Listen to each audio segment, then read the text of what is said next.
Hello, hello, what is going on, YouTube friends? Phoenix61 here, your host for this new Skull and Bones video, right? Good time. So, new guns, right? So, these things came out with the current season, and they are called Carronade. I'm probably saying that wrong.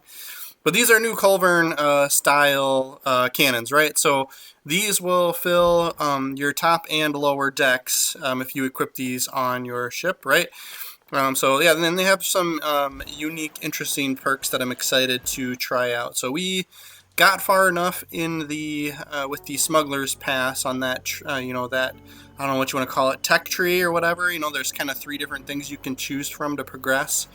And so we got to the end where you get these new cannons, right? They look pretty cool too. Like, it's always kind of nice to see, different colors and shapes and stuff of the weapons. But here's the details of it, right? So damage pretty good, reload pretty decent. Pretty typical for your Culverin. But then the perks are where it's gonna shine, right? So 50% damage as severe damage when the target is flooded.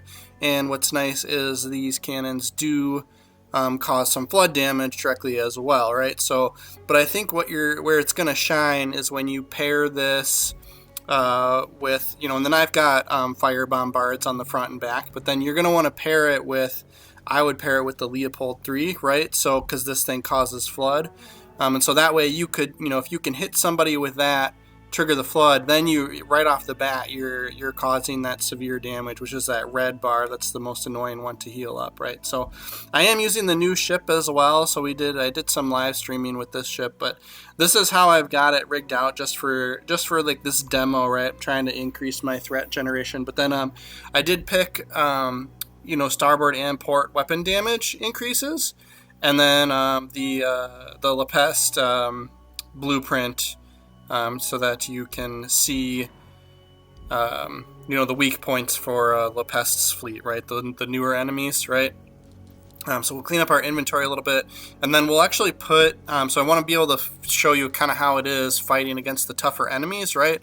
So we'll put some Plague Bringers captain's heads in our cargo hold. So this is another trick here too. So I think you need 10 or more in your cargo hold, right?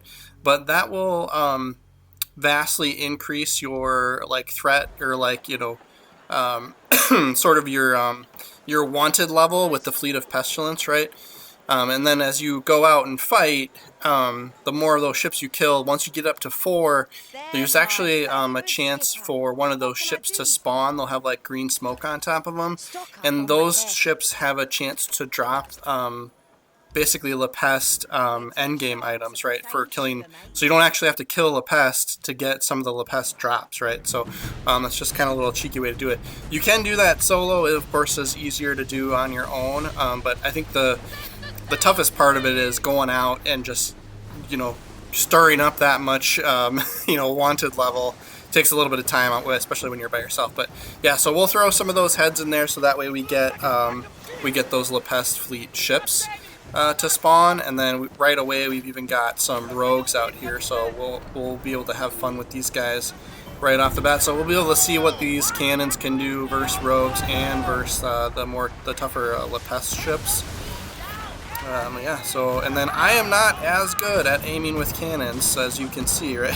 I'm so used to, but yeah, you can, man, that did a good amount of severe damage. He had a decent amount of his red bar filling up right away there, because we had hit him with the Leopold, right? So he already had flood damage present. Yeah, well, I'm just give me a minute to get used to firing cannons, guys. I use the fire bombards so much that I have to reacquaint myself with firing regular guns.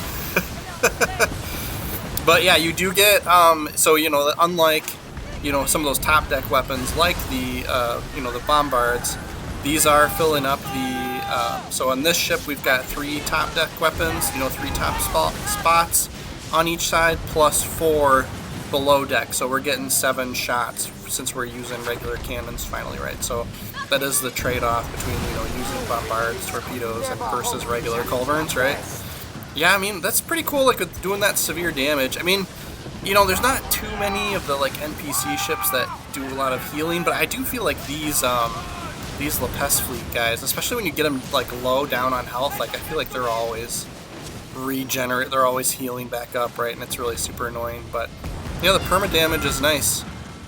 The severe damage, right? So it's a little less, and that may be good for PvP too, because not a lot of people have you know, equipment on their ship to be able to heal the severe damage, that little red bar that we're getting. But I think like overall DPS, this is probably not the best, but I mean, I like these better than a lot of the other cannon choices. So I'd probably, if I'm not using fire bombards, I would probably pick these over some of the other choices, right? I know a lot of folks like the shotgun style guns, like the close range culverins, which you also get, you know, those go below deck too, so you get a lot more bullets flying that way. There we go. We're getting a little bit better at aiming for these at a distance, right? Yeah, I think like 600 meter range on these. So once you start like getting close, I mean, once you start getting out to like 400, it starts becoming challenging to hit. So like there's still kind of a mid-range, you know, close quarters combat type weapon. At least my opinion, right? That's part of why I like the fire bombards, is I get more range out of them, and they have a little bit of an area of effect damage. So my suckiness when I miss, I get a lot of times still triggers something. Yeah, no, I like these. I might keep these on this ship. So yeah, I'm using the new ship as well, the like healer class, which is great because it actually it heals itself slowly, and then it also heals any severe damage that you get. So we'll do a quick comparison of these Carronades versus like the regular culverins, and then there's the Basilisk too. So the Basilisk 3, I mean, but like also. So these ones, I was trying to play around with these on a build too, so they increase charge rate of the vulnerable effect by 50%, so that's basically being able to do a crew attack.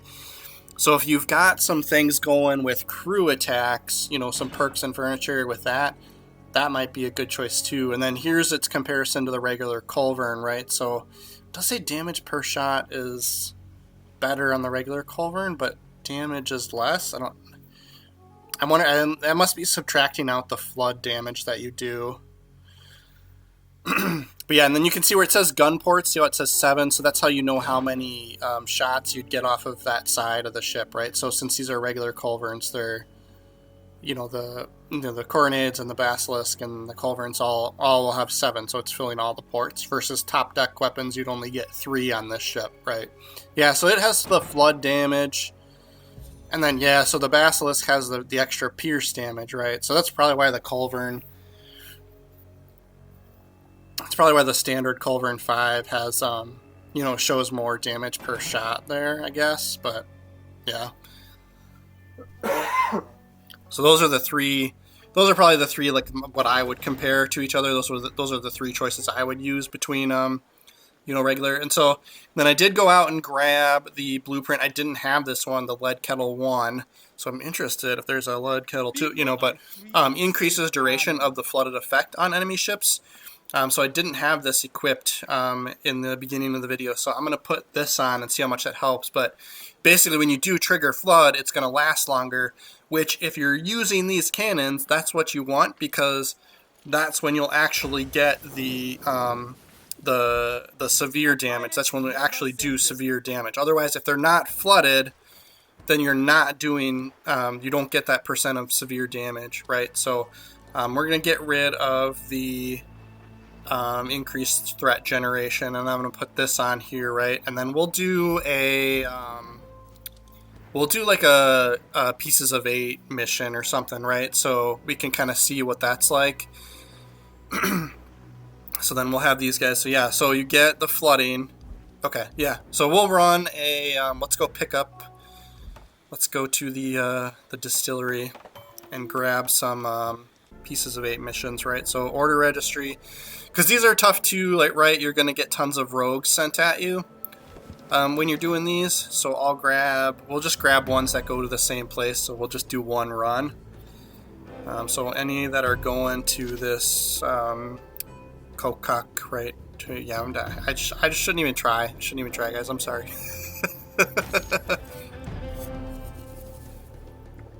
So yeah, we'll grab.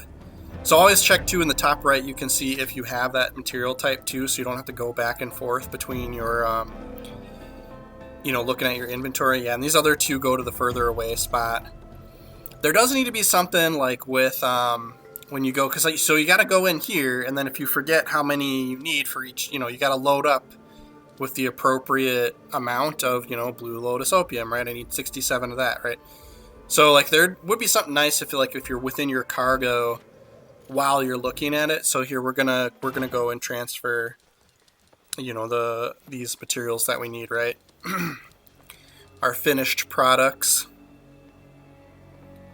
We're rocking out on that black lotus opium. I need to sell some of that. But so it'd be nice when you're in here if it showed like, hey, you need X amount for this mission or whatever as you're going through. It does show the little like symbol there that you need those for a mission, but it doesn't tell you how many. So it's like, oh, so close, right? So we'll load up. So now I gotta go check. You know, I checked the mission again, and it was, what was it?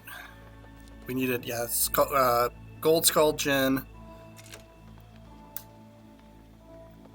70 of those, and then black snuff, we needed 68 or something.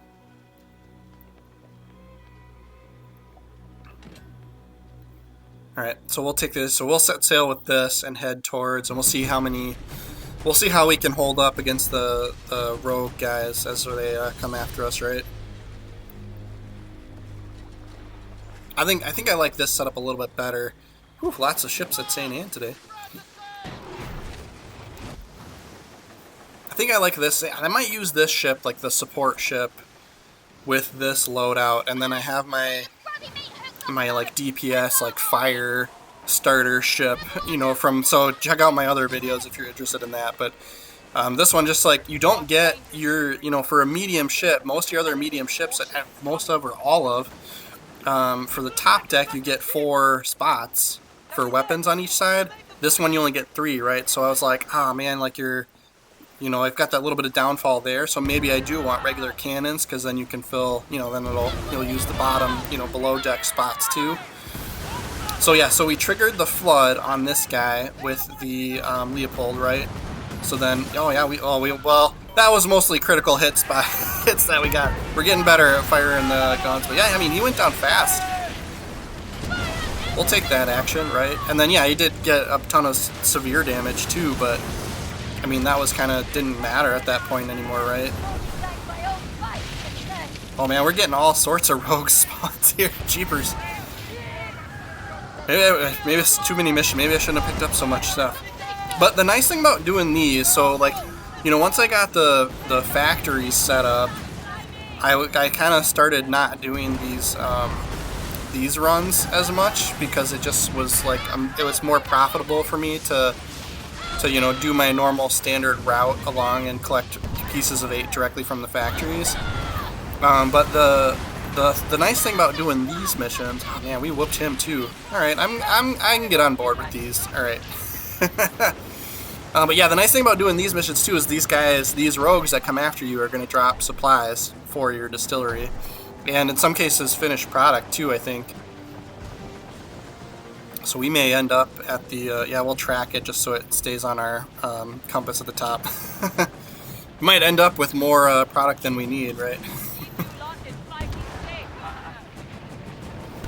I'm just gonna keep moving so we can do the mission, because there's gonna be more that spawns.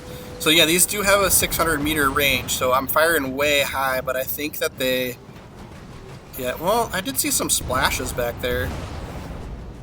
I was gonna say, like, I'm wondering if, like, do they disappear, but either way, it's kind of pointless to fire at them more than 600 meters. I really tried lobbing those bullets up. Let's see if we can get them. We're just waiting for the reload here. What else we got in front of us here? Yeah, we're gonna get into storm territory here.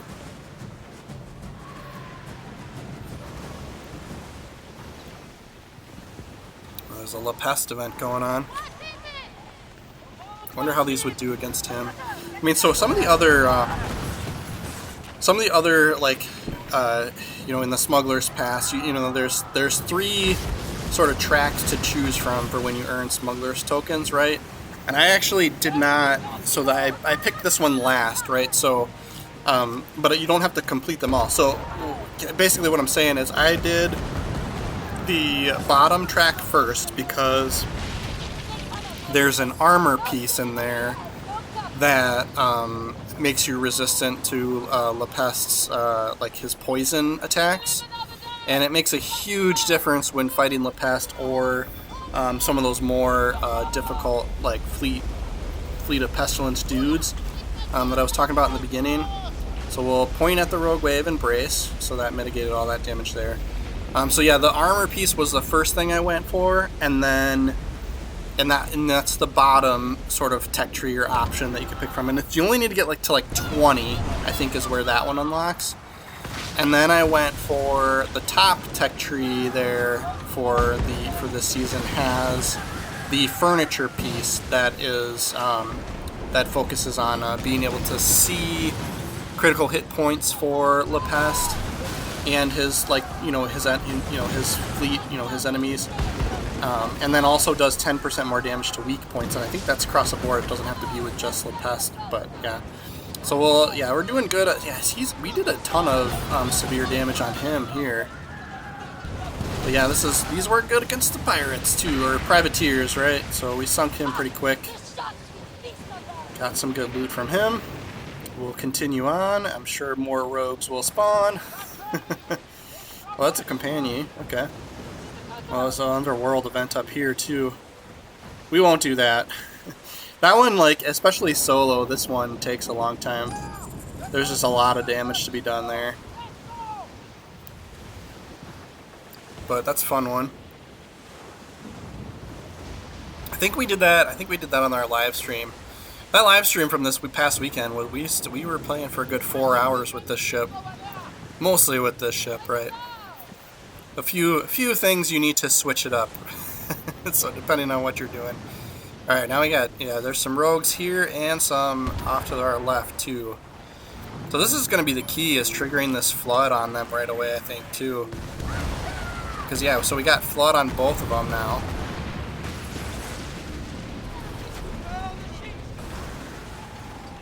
Yeah, that works good. I like these. I might actually use these. I was a little nervous because I'm such a big fan of the fire bombards.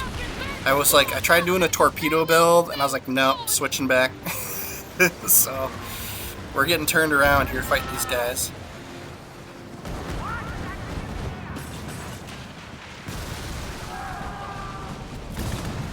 All right, so yeah, we triggered the flood from him.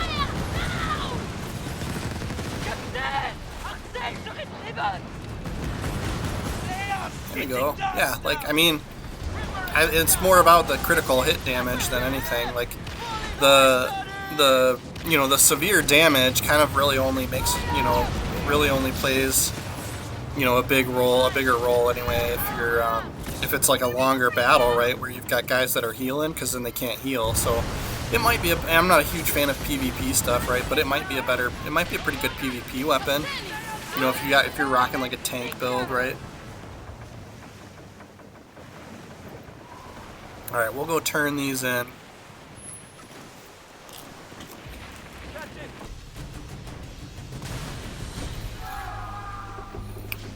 We'll turn those missions in, and then that is going to be our video for today, guys. Thank you so much for watching all the way through. So, yeah, make sure to follow the channel. I've got more Skull and Bones videos on the way, and of course we also play a lot of World of Warships and occasionally Minecraft and Elite Dangerous I'm into a little bit right now. So, yep. So everybody that follows, I appreciate you guys. That really does help me out. Thanks for watching, and we'll see you next time.